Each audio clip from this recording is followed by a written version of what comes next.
We'll hear argument next, number 03-5554, Larry D. Hiibel versus the 6th Judicial District Court of Nevada.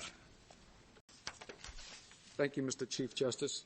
May it please the Court, I am here today to respectfully ask this honorable Court to find that the search and seizure of my client was illegal and unreasonable, and in the process to reverse my client's conviction. Petitioner Hiibel was arrested and convicted of a crime simply because he did not identify himself or provide identity. Could the officer have just said, "Show me your driver's license"? We don't believe so, Your Honor. Why? This was not a traffic stop. This was an interaction between a pedestrian and a law enforcement officer, wherein the officer— But there was evidence. Was it not clear that he had been driving and he got out of his vehicle at the time the officer saw him? He was out? No, Your Honor. There was never a finding of fact on that issue. In fact, the issue before the trier of fact in the Justice of the Peace Court there in Winnemucca was whether or not the charge of resisting and delaying the officer occurred. What was the factual situation? He was certainly right next to a truck, wasn't he? Yes. When Deputy Dove arrived at the scene, Mr. Hiibel was standing at the passenger side of the car. His daughter was in the cab of the truck by the steering wheel. And when Deputy Dove arrived on the scene, he began the police-citizen encounter with Mr. Hiibel. They approached each other. Deputy Dove said, "I heard that there was some kind of a fight." Mr. Hiibel said, "I don't know anything about that." Deputy Dove then proceeded to ask approximately 11 times for Mr. Hiibel to provide identification. "Let me see ID. Let me see ID." But you don't think he could have asked for his driver's license? No, Your Honor. I don't believe that there was any reasonable basis for that question at that time. Well, because the officer had been told that in that truck, somebody was hitting somebody. Well, we believe that the deputy certainly had the right to ask for identity, and we think equally so Mr. Hiibel was free not to respond. What do you think the purpose of our Terry decision is? I mean, it says that when an officer sees somebody in suspicious circumstances, he can stop that person and inquire to satisfy himself that nothing underhanded is going on. Now, what kind of questions can he ask that must be answered? Any at all? He can't even ask the name, you say. Well, Your Honor, can he ask, what are you doing here? He sees somebody hanging around a jewelry store at 2 a.m. and so he conducts a Terry stop. What can he ask the fellow? What are you doing here? I mean, if he can't give his name, surely he doesn't have to tell the officer what he's doing here. Well, we certainly believe that under the Fifth Amendment, a person has no obligation to respond to that officer. The citizen never knows whether or not the encounter is a consensual encounter, where he certainly has no obligation to speak or do anything. In fact, he can freely terminate the encounter at any time. Now, there is, under Your Honor's question, a Terry stop. Certainly the citizen doesn't know that. The officer does, presumably. And if that Terry stop was to evolve into a probable cause circumstance— No, it hasn't. It hasn't evolved. It was just a Terry stop. Just a Terry stop. You say— the officer is allowed to make— he's allowed to ask questions, but he shouldn't expect answers. We certainly don't believe that the government can criminalize the non-response, which the statute in this case does, Your Honor. Well, in a Terry stop, when the officer's attempting to make a pat-down, can the person resist it? Not lawfully. I believe that the court certainly allows, if there is independent basis to conclude that the subject is armed, the officer is lawful in using force to apply for a pat-down search. And if a person resisted that, then that would be a basis for a criminal prosecution. You take the position, as I understand your brief, that the purposes of criminal investigation simply do not extend to asking for the names of witnesses, as I understand you. Suppose there's a bank robbery and there's a fatal shooting and the robbers run out of the bank. The police come a few minutes later. Can they ask can they require the witnesses to give their names? Could there be a state statute properly drawn in that circumstance which require witnesses to give their names? We don't believe so, Your Honor. We believe that the relation to the state that free citizens have prevent the state from imposing affirmative obligations to terminate the citizen-police encounter. Is your negative answer to my question premised on the Fifth Amendment or some privacy concept? Yes, Your Honor. The privacy concept that the Fourth Amendment addresses certainly allows a person to be free from an illegal search. We believe that when the government is attempting to extract data from a person without probable cause, it is improper. But identity is somehow different. It's kind of a neutral fact.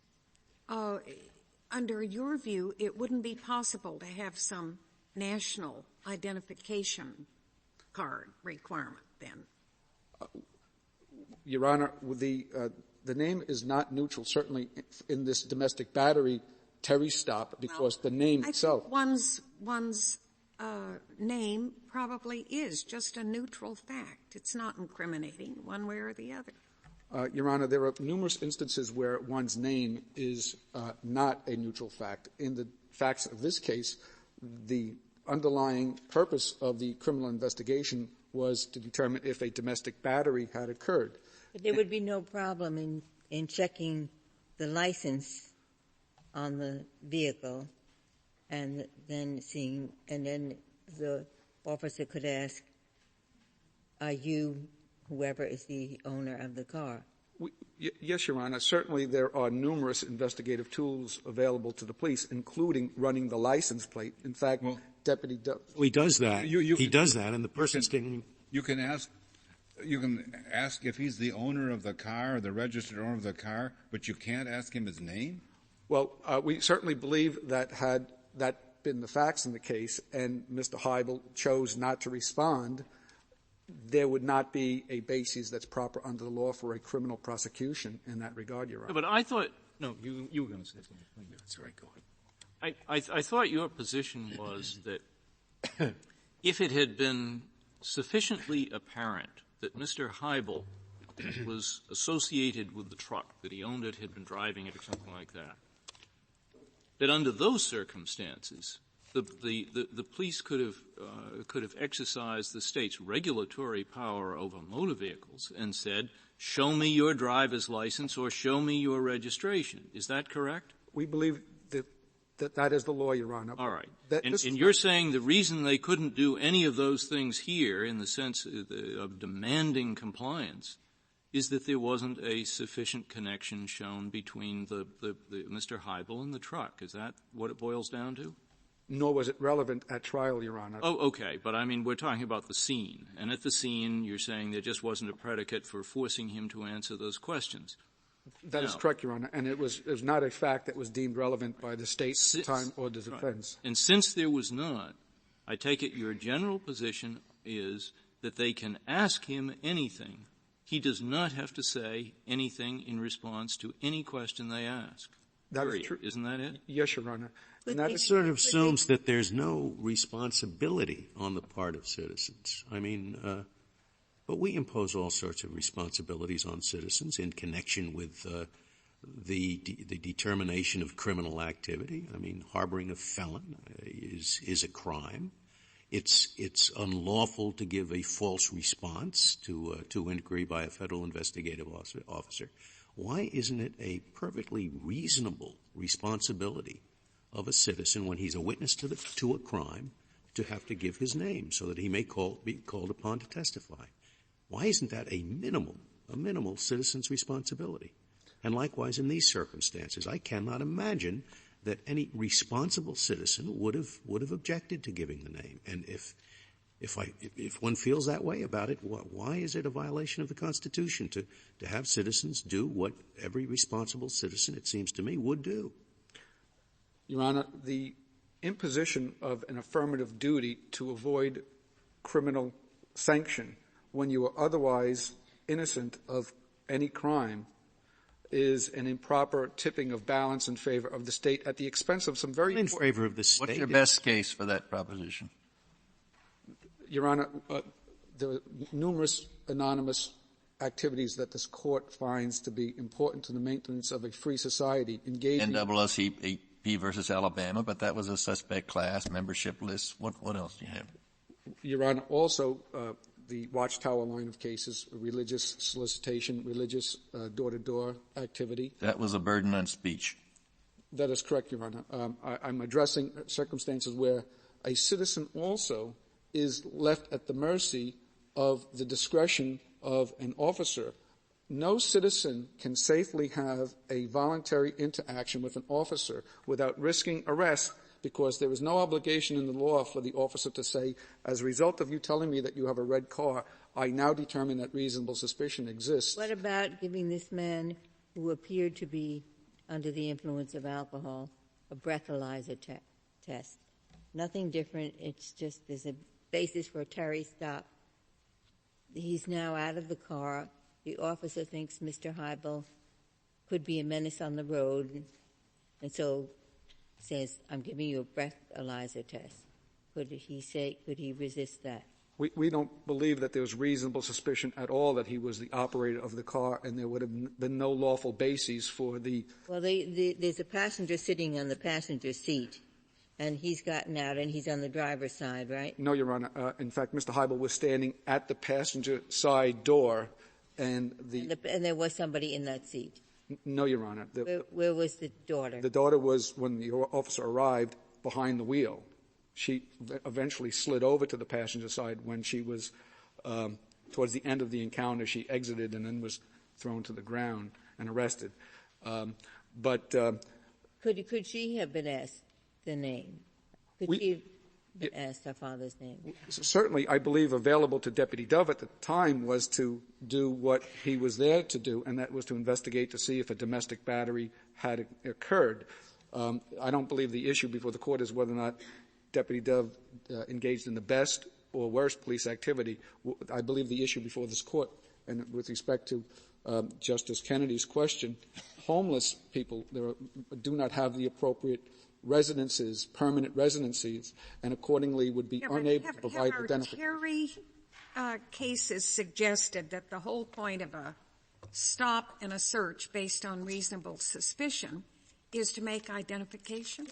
No, Your Honor. No? In fact, no, Your Honor. I believe that certainly the concurring opinion of Justice White in Terry itself clearly stated that he was of the opinion that a person is not obliged to respond. Well, that was a concurring opinion. Do you think that a person stopped on reasonable suspicion can be compelled to give a fingerprint? That is a qualitatively different invasion of one's privacy. But unless... Yes or no? Well, no, as a general rule, no. There may be some exceptions.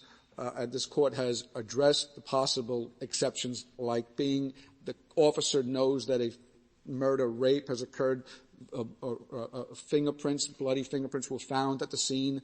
There was independent facts to tie the person to that scene, and the purpose of a fingerprint would be to confirm or dispel that officer's specific concern about the possible criminality of that one person, and the court has indicated that that may be appropriate. But that was limited to those facts. This was a misdemeanor. The officer who approaches somebody in a perfectly valid Terry stop, a really suspicious-looking character, he puts several questions to him, and the guy says, I ain't talking. The officer just has to turn on his heel and leave this suspicious character to go about his suspicious business. Your Honor, he can't say, come along with me. We'll find out who you are and why you're here. He can't do that. We believe the law under Wardlow, Your Honor, requires that unless the police officer is able to escalate his basis of knowledge to probable cause after a reasonable period of time of inquiry. Why isn't the refusal? Maybe you and I differ on what the course of a responsible citizen is. I would think the course of a responsible citizen would be to answer the question what you're doing here and what your name is. And if he doesn't answer that, I would say that may cause the situation to rise to the level of probable cause. He's hanging around a jewelry store. It's late at night. He won't say who he is. He won't say what he's doing there. I would drag him in. Well, the person could be purchasing jewelry for his paramour, and he does not want his wife to know. Sir. It's possible, but unlikely. Suppose there's probable cause to arrest, and an arrest is made. Could a state then require that the person answers to his identity just so that the officer can confirm that he's got the right person? Again, I believe even in a post-probable cause booking procedure, a person has the right to remain silent if they view from their perspective, and I believe this is where the test is. Rhode Island v. Innis would is that a Fifth Amendment privilege that you're indicating here? Yes, Your Honor. Because one's name. It seems to me that is such a minor detail in light of what the police can get in any event with fingerprints and so forth, that the Fifth Amendment should just say that that's not testimonial. Well, you're not probing the perception, the memory, the cognition of the witness. You're just determining an extrinsic fact. Your Honor, the name is, in fact, testimonial because it is an assertion of fact, and one can lie about one's name, and accordingly, believe the test of what's testimonial or not is met. It's also incriminating because if an officer determines that probable cause exists, that a domestic battery has occurred, that officer must arrest that person. May I ask you this question that really follows up on Justice Scalia's question? Would you also argue that the refusal to give the name could not be counted as an additional fact to establish probable cause? Yes, Justice Stevens. We believe that asserting you're not just relying on the fact that the refusal is itself a crime in this case. You go beyond that and say you could not even take it into account for determining whether there's enough evidence to take him to the state. The exercise of a constitutional right can never increase one's level of. Yeah, but what about say the murder scene exception we talked about in that Arizona case, where an officer hears the shot fired, comes into the house. There are 8 or 9 people in the house. Obviously, there's a dead body in the middle of the floor. Can he ask everybody else for their names? Well, we certainly believe the officer can ask. And are they obligated to respond? I don't believe so, Your Honor. And I believe that the imposition of a criminal sanction for silence is violative. How can you ever solve a murder case if that's the law? Well, after post-probable cause, the law is a person is warned. They are informed of their right to remain silent. They are also informed of other constitutional rights. No. The Chief Justice is hypothetical, like my bank hypothetical, is that we're just talking about witnesses now. Well, I certainly think that the state's case about the lawfulness of an arrest and a conviction is weaker for seizing a witness who exercises their right to remain silent. But there are situations where the state can, Byers is one where we've already said a name can be requested. People are required when there's a registration for the draft to give their names, and that can't be made into a consensual situation in exchange for some benefit. So we've treated names, the question of name, differently, and there are many situations in which you are required to give the name. Well, Your Honor, as regards the Byers case, that statute spoke of a regulatory scheme in which the identity which was required to be given was not to a member of law enforcement, it was to the owner of a vehicle. The Nevada statute in question specifically contemplates that the dialogue occurs within a criminal investigation in a Terry stop, which is different from Byers, certainly, and also the intent of the statute in Byers was just to ensure that civil liabilities would be satisfied. Well, in terms of the state's need to know this information, how do you distinguish it from requiring people to register, give their name for the draft? In this case, Your Honor, the name is testimonial and incriminating because of the dynamic of the Nevada statute. You should just plead the Fifth Amendment and say, I refuse to answer on the ground that it might incriminate me. Was that what was done? I didn't realize you're making a Fifth Amendment incrimination claim. Is that? Yes, we are, Your Honor. part of your? I'd go back for a second. Yes, Your Honor. We will. So that assumes that he was guilty, and had he not been guilty of the beating, then you would acknowledge that he would have had to answer.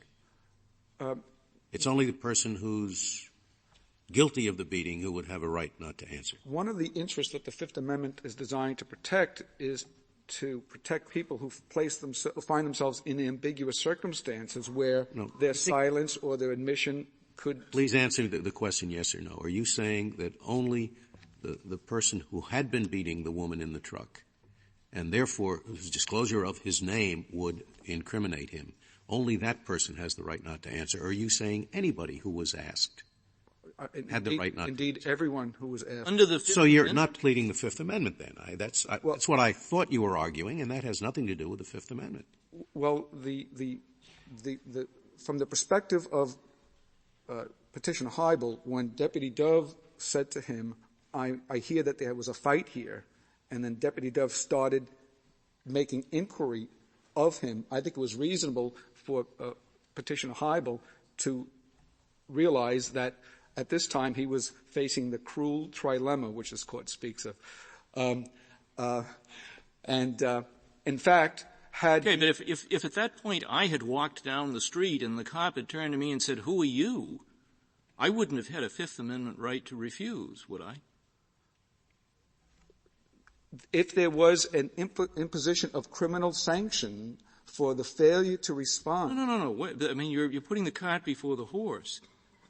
So far as the Fifth Amendment is concerned, whether the cop asks me, whether there's a statute that says you ought to give your name to the police, would I have had a Fifth Amendment right to refuse?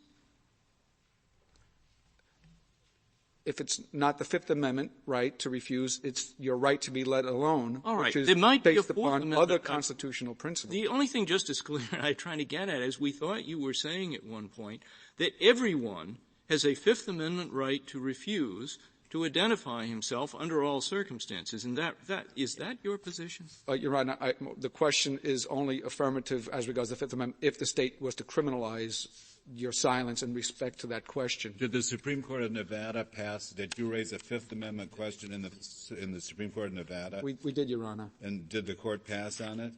The court rejected the motion for rehearing on that issue, Your Honor.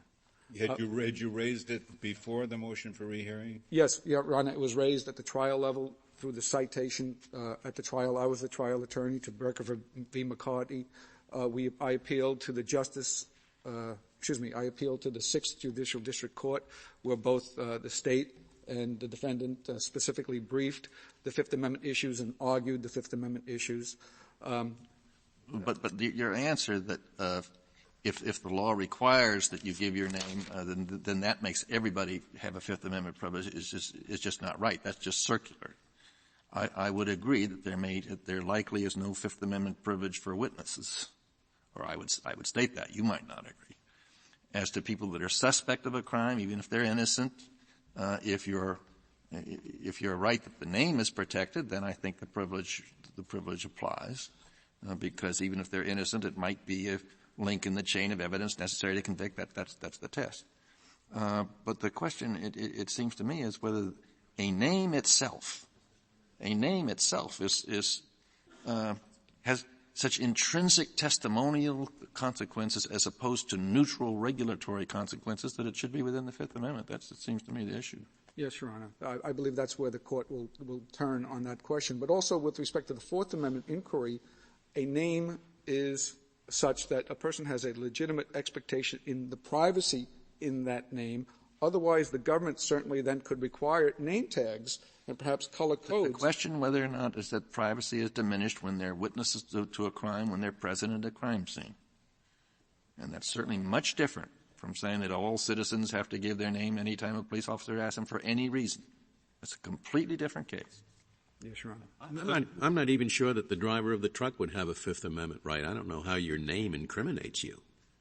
Your name may help to catch you, but I don't know that incriminates you. By giving him your name, you are proving that you did something wrong? I don't see how it incriminates you. If at a traffic stop a request for a name is made by an officer to the person that the officer knows was driving the vehicle, I believe the implied consent rule would allow for the properly imposed government sanction in that. The Supreme Court of Nevada, in its concluding sentence, or the majority, says it follows that NRS such and such is good law consistent with the Fourth Amendment. And I don't see in the majority opinion any reference to the Fifth Amendment. Now, you say you raised it on rehearing? Yes, Your Honor. And the order of the Supreme Court of Nevada is simply the petition for rehearing is denied. So I'm not sure at all you raised it sufficiently before the Supreme Court. Your Honor, the issue was also briefed in the opening brief before the Nevada Supreme Court. The Nevada Supreme Court just chose not to address it in their opinion. You did raise it then in your briefs? Yes, Your Honor, it did. Your Honor, I'd like to reserve the remainder of my time. Very well, Mr. Dolan. Mr. Hafen, we'll hear from you. Mr. Chief Justice, and may it please the Court. There are 3 reasons why compelling a lawfully detained person to identify himself is reasonable under the Fourth Amendment. It is a minimal intrusion, it advances officer safety, and it promotes effective law enforcement in the prevention and detection of crime. Furthermore, it does not violate the Fifth Amendment, privilege against self-incrimination, because identifying yourself is a neutral act. Now, that goes beyond Breyer.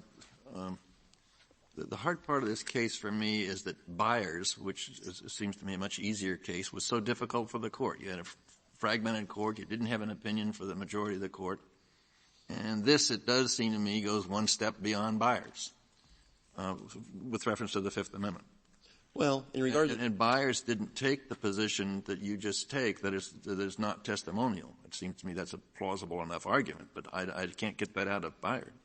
Well, Your Honor, in regard to Byers, it was a plurality opinion, but there was also a strong concurrence by Justice Harlan. And in that particular case, they talk about stating a name and address as being a neutral act. And in the same context, they talked about it in regard to a testimonial situation. They talk about it's a testimonial situation or a non-testimonial situation when a person is stopped, the mere stopping of the car.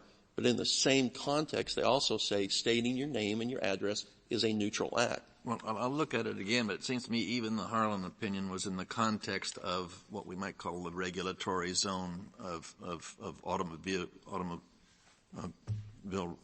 regulation and control.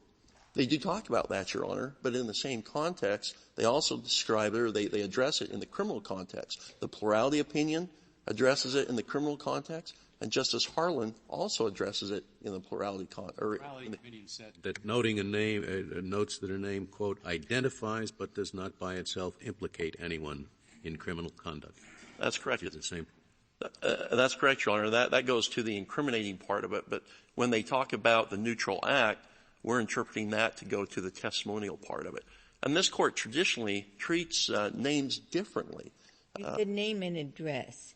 What else would be under your neutral category? Could telephone number, email address? How much fits in that neutral category that citizens can be required to answer? Your Honor, the statute in Nevada doesn't go that far. It simply says compelling the identification or to identify oneself. So under the Nevada statute, those type of identifiers. But I'm asking you what fits within this neutral. You say that there are certain things you can ask a person that they can be required to respond to because they're not incriminating and they're not a violation of privacy. They're just neutral. So I'm just trying to get a handle on if we say name is neutral, what else are we implicating? You could certainly make the argument that those other things that you suggested, Your Honor, are neutral. However, going back to the Fourth Amendment, they really don't serve the purpose of officer safety. It's the name that you need so that you can discover who this person is, what their background is. I don't follow that really because I can understand that the Terry stop you have to pat down immediately because the officer is at risk that the person will be armed. But by the time they do the computer check, the harm, that doesn't arrest the situation, doesn't protect. How is the officer protected in that interval between when the person says, I won't give you my name? It has to take some time. to do a check, doesn't it? Well, Your Honor, going outside the record, based on my experience as a prosecutor, that information can be received in just a matter of minutes.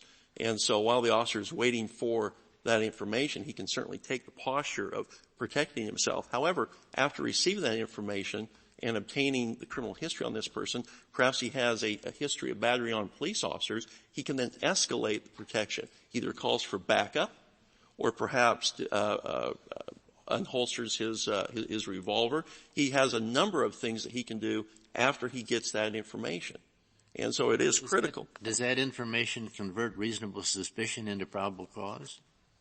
Well, suppose he finds he's a real bad guy. Does it now become probable cause? That certainly adds into the equation, Your Honor, but that in and of itself wouldn't convert into probable cause. The officer would have to look at the totality of the circumstances and on review of the totality of the circumstances are at the beginning he has reasonable suspicion but not probable cause. The one thing he learns in addition to that is this is a bad guy. Is it now probable cause? Well, again, I don't believe so because there would be other factors that would have to be taken into consideration. But I've already given you all the factors. What other factors are there? The total of the factors that exist are there's only reasonable suspicion. We add one more fact.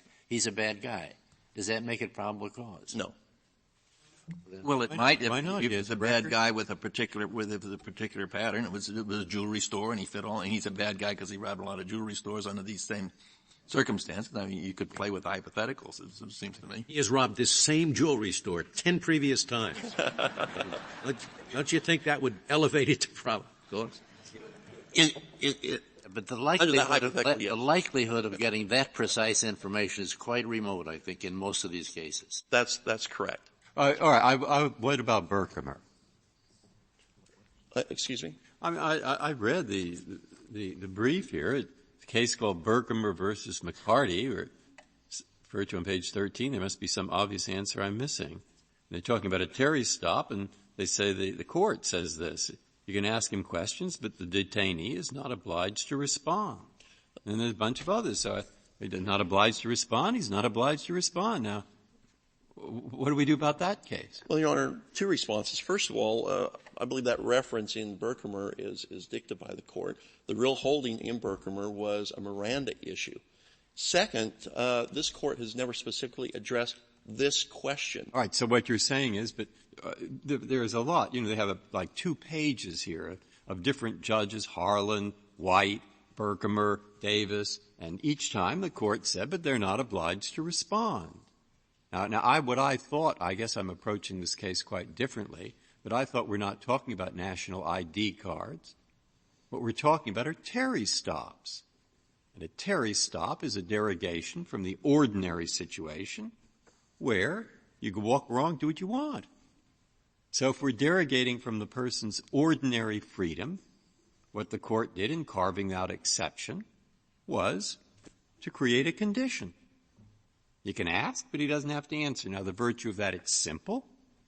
Anyone can understand it.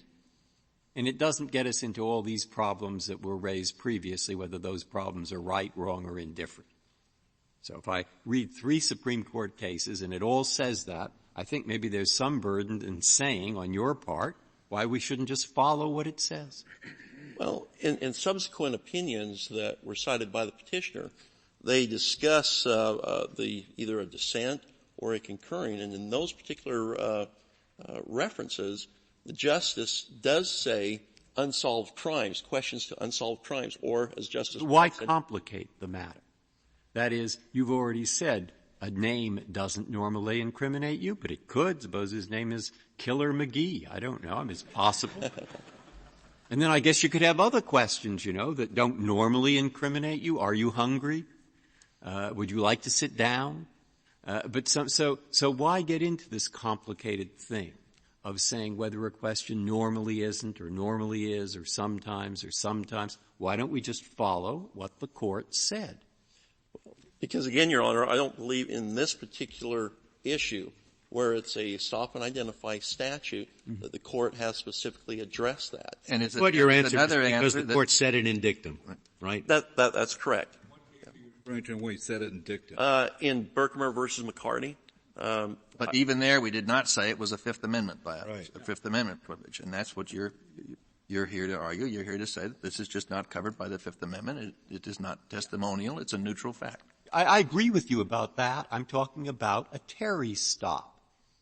And I'm simply... Which is a Fourth Amendment issue. Right. We have Right. both issues here, do we not? Fourth Right. Amendment and Fifth Amendment. Even if it doesn't violate the Fifth Amendment, we're still going to have to answer the Fourth Amendment question, I guess. That's correct, Your Honor, and that's when the court would engage in a balancing test. And the court traditionally has balanced. But we have not expressly said that Nevada can require identification or any other state. We haven't said that in a holding. That's correct. And the language... Nor have we said otherwise. That's correct. It is correct? I'm sorry, not in a holding. But I mean, there are about 4 cases where they say, of course, and of course it's that. Now, I grant you that dicta, which of course this is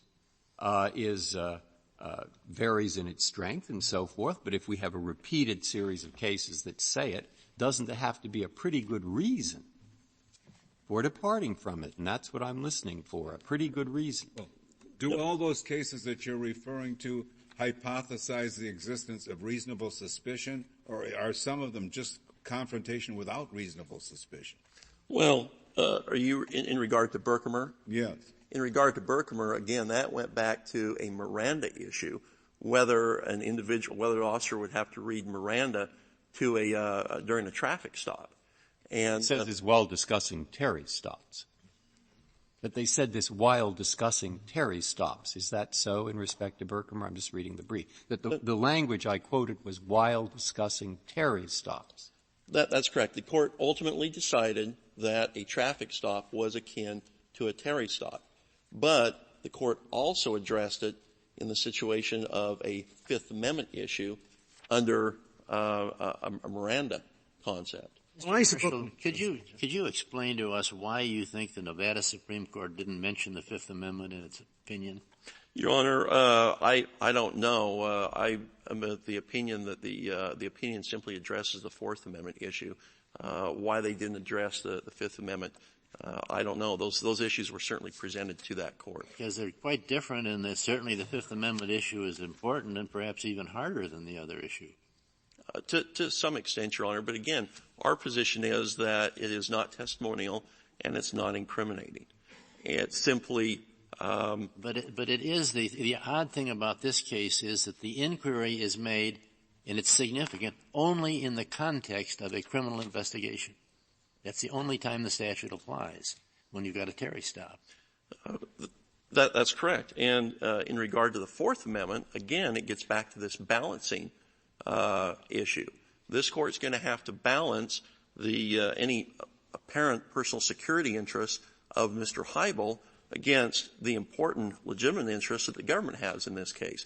And again, it gets back to officer safety, gets back to the prevention, detection of crime.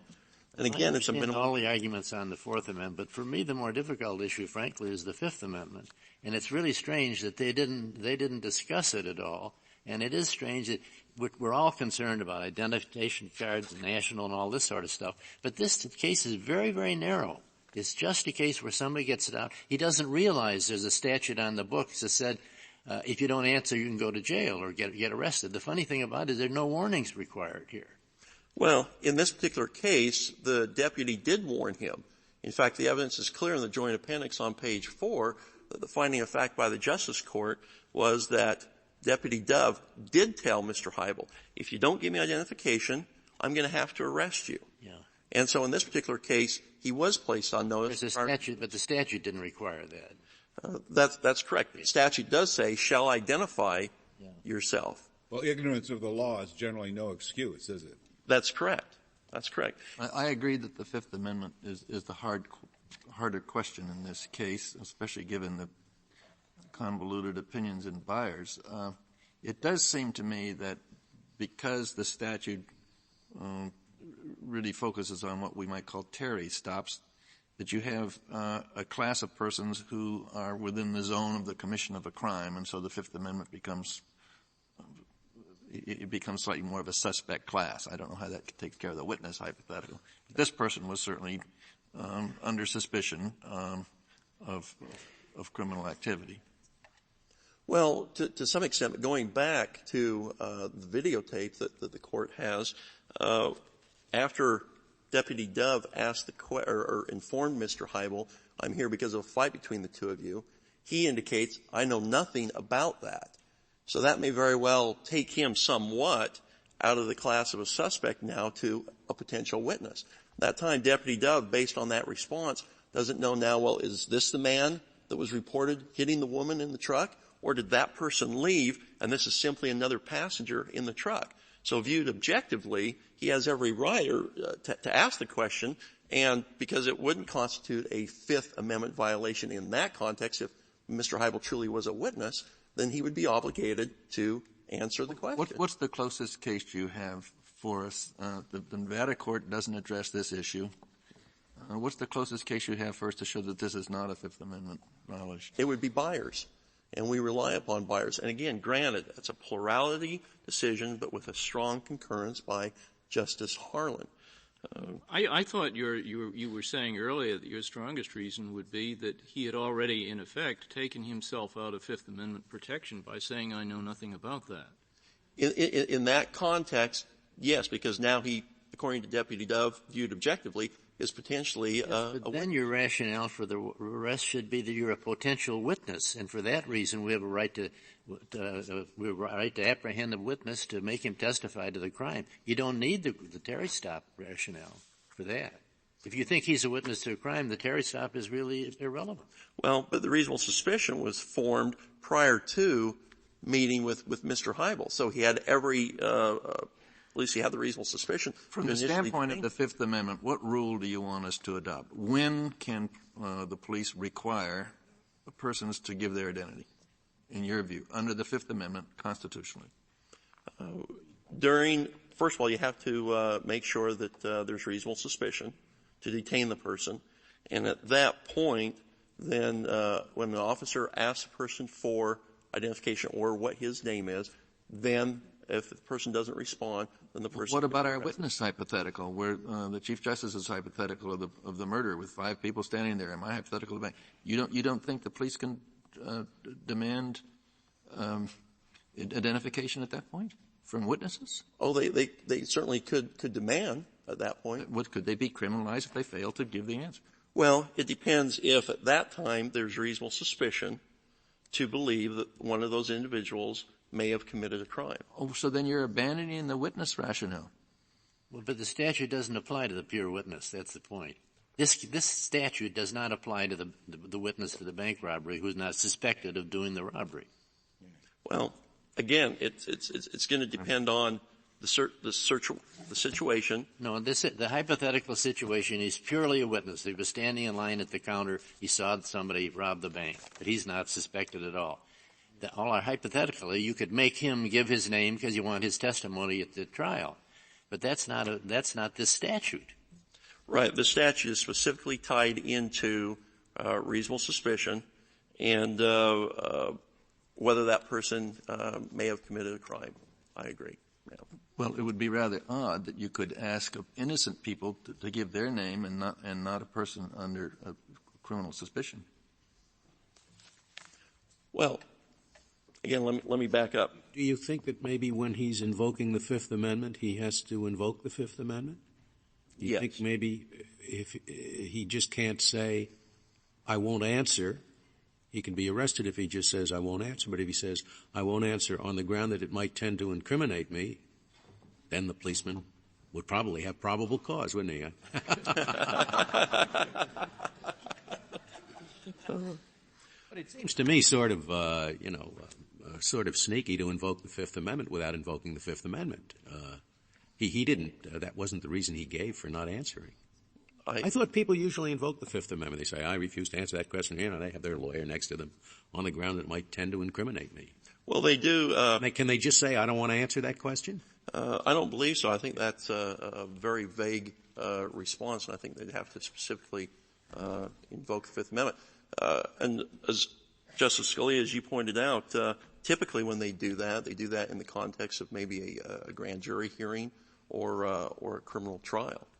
And so, again, the state's position in regard to this particular case is that, as it relates to the Fifth Amendment, is the name itself is a neutral act. It simply doesn't implicate an individual in any criminal conduct. It doesn't say, in this particular case, in regard to Mr. Hiibel, that he struck the woman. It doesn't even imply that he may have been driving the car. It doesn't go to any... May I interrupt? How do you distinguish this so-called neutral fact from a billion other neutral facts which have evidentiary significance in a criminal trial? It's a neutral fact that I'm wearing a pinstripe suit. But if the evidence was that the bank robber was wearing a pinstripe suit, this would be relevant evidence, and it might tip the scale in proof. It's neutral. Well, that would certainly go to the Wade and the Gilbert cases that talk about voice analysis, lineup. But this is. Thank you, Mr. Hafen. Thank you. Mr. Srinivasan, we'll hear from you.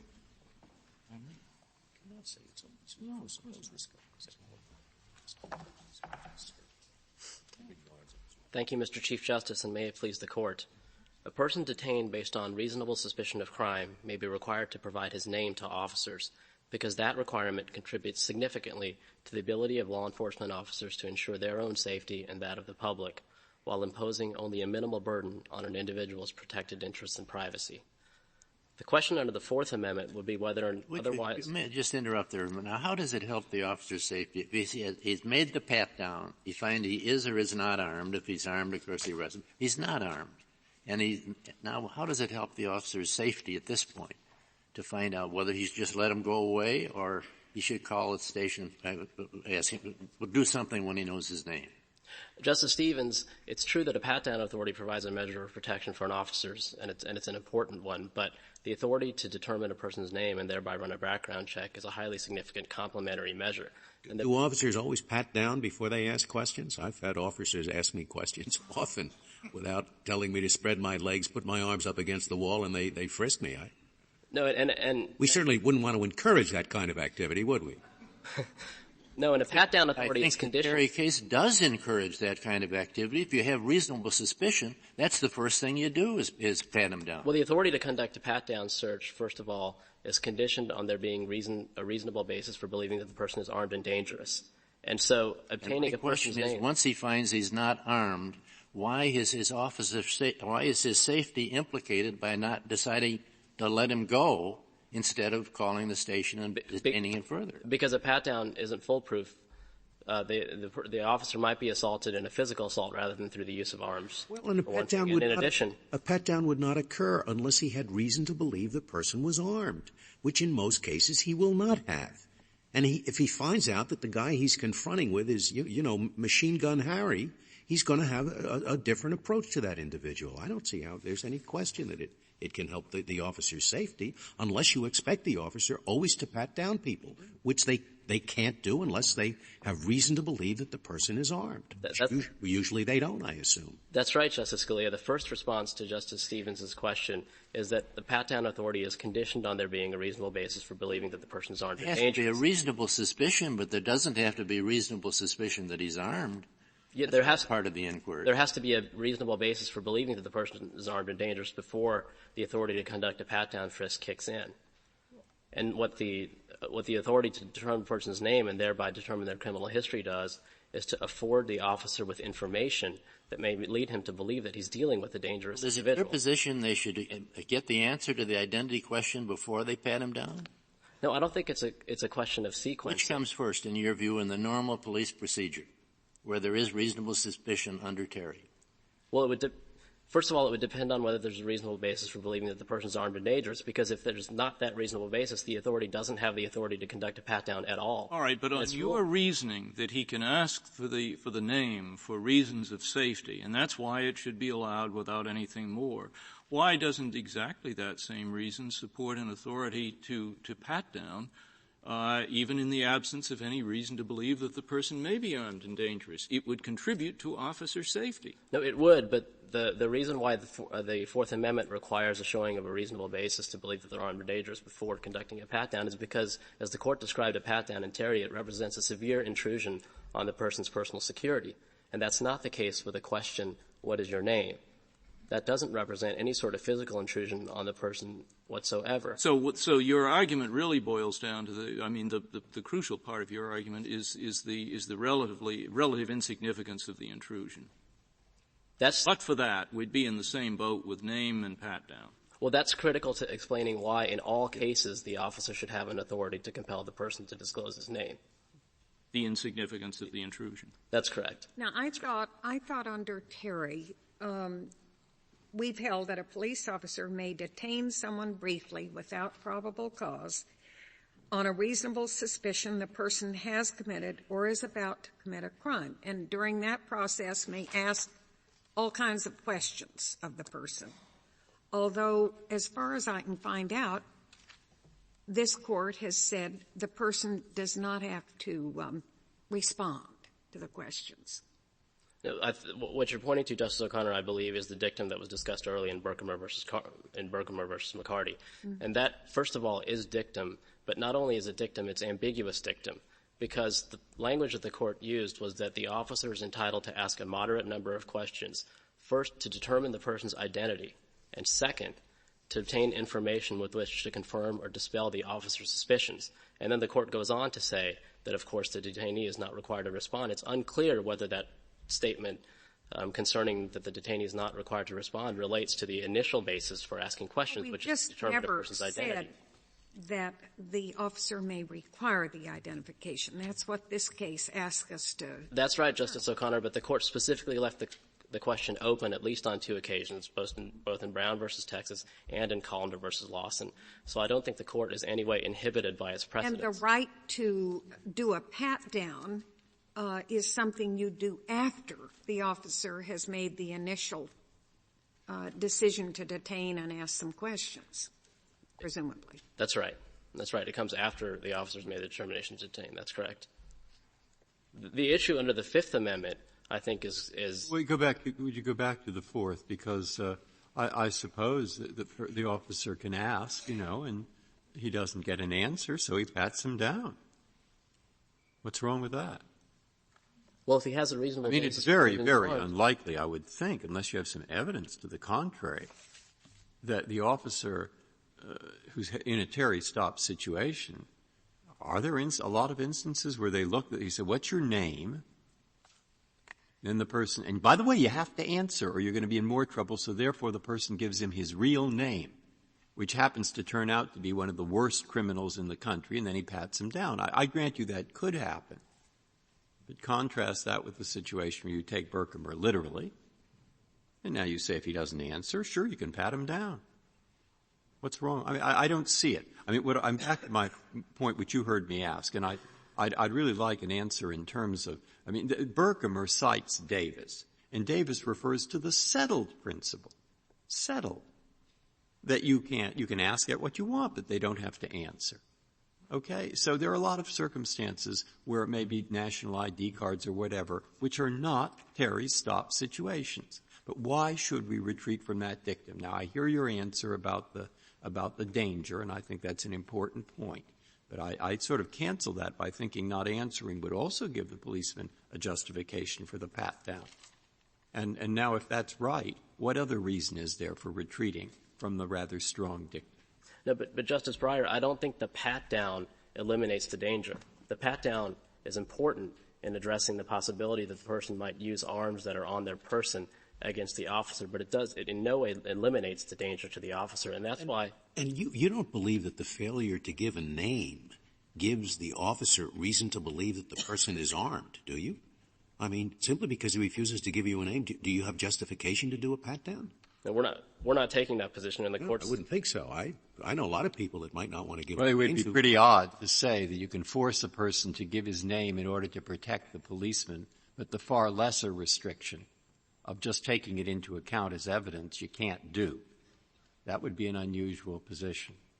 Taking it into account as a factor suggesting danger you can't do, but of course you can require him to answer under penalty of a crime. Well, I think everybody's in a false position here because you're being put in a slightly false position. But I don't know that it's a false position. All right. I'll take your answer, danger. Is there anything else? Well, it's not only danger to the officer's safety, but it also could provide crucial information for the officer to assess the individual's conduct.